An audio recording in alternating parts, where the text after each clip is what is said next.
এটা লাগে আম দেখো। তো আম এটা দেখছো না কিরকম है কাঁচা টাইপ के है মানে পাকা है।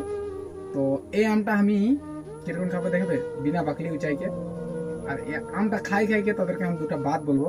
তাহলে আমটা খাইলে দেখো এই যে बढ़िया से देखी लो।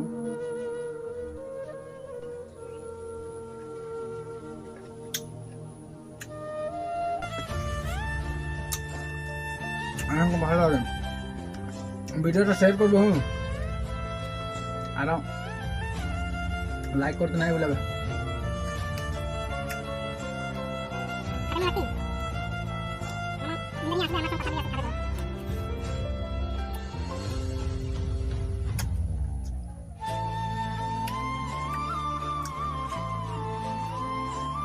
বেশি से বেশি শেয়ার করবে। मेरा ভিডিও দেখো লাইক করো আর শেয়ার নাই করো শেয়ার করবে তো একটা ভিডিও হলে ভাইরাল করাই দেও শেয়ার করাই দেও।